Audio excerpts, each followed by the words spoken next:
Hey guys, so today I'm going to give you relationship advice. Now, this is something I do want to talk about because it's important. I'm not like a genius in dating. I'm not like a therapist. I'm nothing like that. But I've been dating my boyfriend for almost 1 year and 2 months. And I just want to share a few things that maybe you may need for your relationship. The first thing I want to talk about is disagreements versus fighting. Disagreeing is like a one and done deal. You disagree on something, you make up, and you move on. Fighting is where it's like a constant battle of grudges against that person. And it's important to not fight. It's important to just talk. Have that disagreement, talk about why you feel that way, and move on. Because then you guys know something about each other, and you guys can, meet in the middle for it. But fighting is just where no one gives any sort of give, but both take, and there's never any resolution. So definitely try and get to where you can resolve what you're fighting over. To lead into that, number 2 is to never sleep angry. Never. It's not worth it, because then you guys are just going to hold that grudge. There's nothing going to be resolved, so just don't do it. And if you really need to talk to each other, this leads into number 3, and you can't communicate, get a mediator. Just get a mediator. And your kid shouldn't be the mediator if you have a child. You two should get someone that's a therapist. It'll traumatize your child to bring your child into the mix and make them mediate and make them be like the peacemaker and listen to all your problems. They're your child. They're not supposed to know everything that's wrong in your relationship. It's no. Go to a mediator or a therapist and figure it out. A weird thing I've figured out, even in friendships, is you need to find someone that shares enough common ground with you, but is also different from you, right? If you're too different or too similar, you're not going to like each other. So make sure you have those, uniquenesses about you. You don't have to morph into your partner, and make sure your partner fits your criteria. Another thing that's really important is your partner should defend you no matter what. And then if you're wrong, they can correct you in private, because that shows you're a unit. It shows you're one and the same. And if someone's disrespecting your partner, this happened. Someone was disrespecting me, so my boyfriend stood up and made sure to correct them and tell them, do not do that. Your partner should do that, even if it's over the littlest thing, because honestly, it shows that you're a unit, and it shows trust. You have my back, I have yours. So definitely make sure you guys defend each other. Another thing is interpretation. Sending text messages leaves room for interpretation. If you say love you in a text with LOVE and then a U, it doesn't sound as genuine as I love you completely sentenced out, right? And it sends a principle. So interpretation is a very powerful thing, and I suggest writing out your words instead of abbreviating and shortening it, which could make your partner overthink, which I am an overthinker. Swapping phones and passwords can be a good and bad thing. Now, letting your partner go through your phone is one thing, but them scouring it every day is another. It shows that they don't trust you, and that is a big con, and that is something you should definitely talk about with them. But a good thing is that if they let you go through the phone every now and then, just to, see what they're doing on there, see if they have something they want on there, that's different. But definitely make sure you guys trust each other, and you guys can provide your phones, but just, trust each other. But unless they give you a reason not to, obviously. But I'm just saying, there can be pros and cons of it. Being quote-unquote bored in the relationship is not a bad thing. It shows that you trust the person, they trust you, you know a lot about them, they know a lot about you, and you're in a state of peace, right? And some people think of that as a bad thing and that they want something new, and it means that your relationship is about to get better. You guys are at a peace state, and you're gonna get better, and you're at a pretty good spot right now. But don't see it as a bad thing.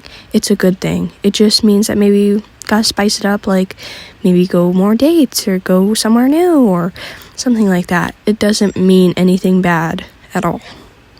It also means you've gotten a routine with your partner.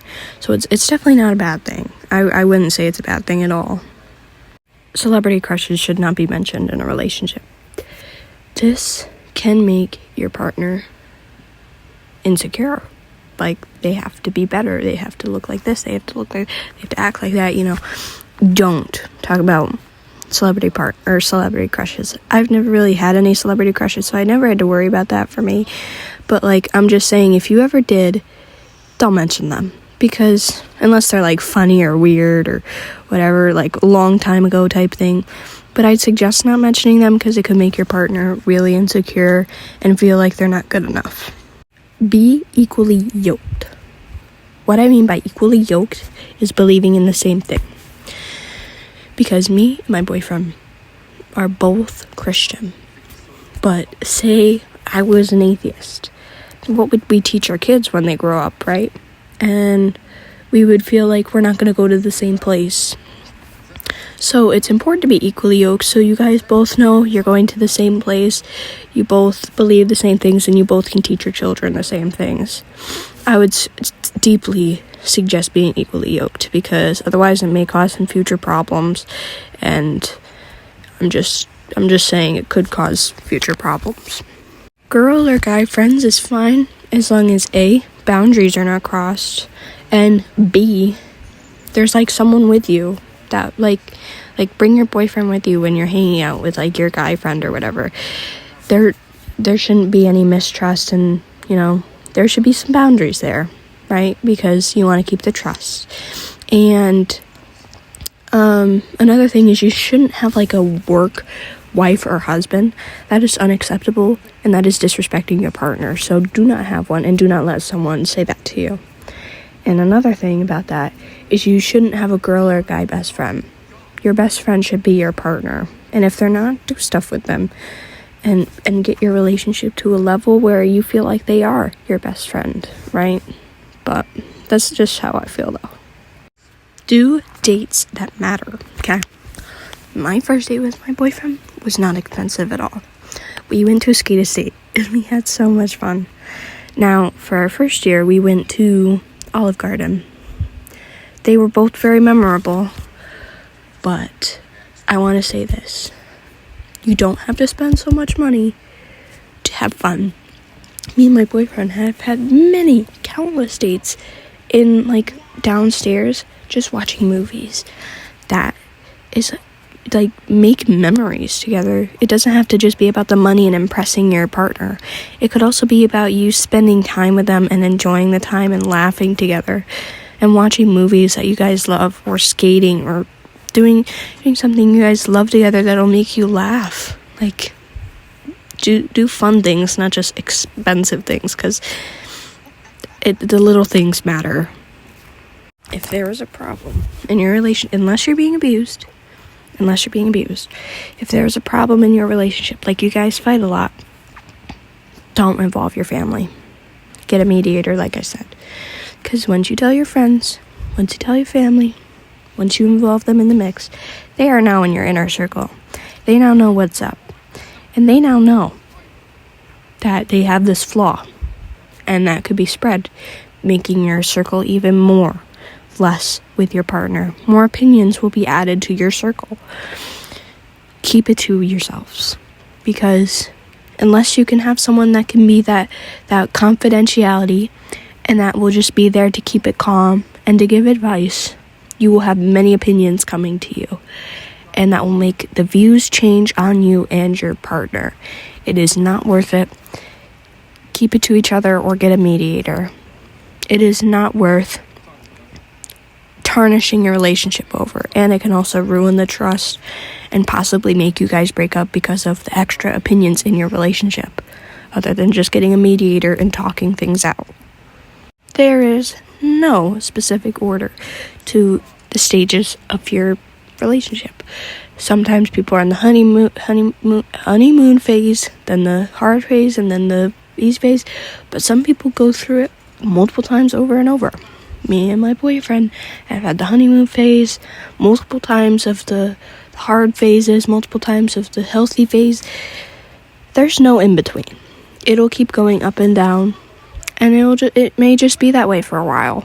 But don't give up, talk to your partner about how you're feeling and get to the place where you can finally have that stability. Do not expect when you do generous things that you'll get something back. Now, I'm not saying give, and then you take. That's not how a relationship works. But it also doesn't work like I give you something, you give me something. It's being generous, and then when the person feels generous too, they will give you some. It's like a give, take on both ends. So then both can give and both can take. But it shouldn't be give, take on either side. It should be give, take, taking turns type thing.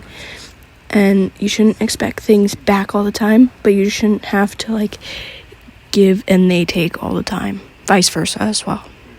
Once you can feel vulnerable with your partner, be vulnerable. It's okay to be vulnerable. It's okay to talk about things that you're feeling inside, which leads to my next point. Be straight up. Say what you really mean. Because some people are in this limbo of I want this, but I don't want this, but then I want this, but then I don't. Say what you mean and mean it clearly. Make it clear and be honest, But you can also be vulnerable and be honest as well. You're allowed to be honest and be vulnerable. Those are two things that should be in your relationship because it shows you trust the person. And then they can trust you too about vulnerable things, or may even agree with you or say, that's relatable. I go through the same thing. You never know. So it's very important to talk about how you're feeling with your partner, because then it can open up something very trusting and very loving. And, it's something I see as very important. And I always want my boyfriend to know that I'm there for him, and that he wants me to know that he's there for me. And that keeps it very healthy and very loving and not so sacred all the time.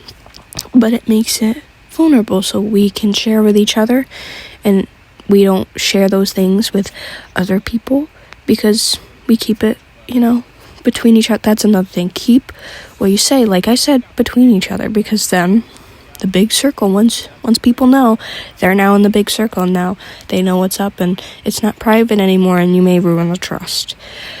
So be careful with also what you share about your partner. But there's some things that should be kept between you two. And, that's a bit of my relationship advice. Because I see a lot of those as very important.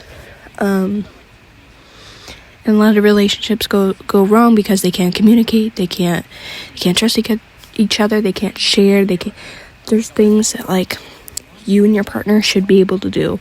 And those are some definite things you and your partner should do for your relationship and for your sake. But hopefully that helps a little bit if you're struggling, or if you maybe need a little bit of direction in relationships or future relationships. But I hope you guys have an absolutely blessed day, and thank you for watching.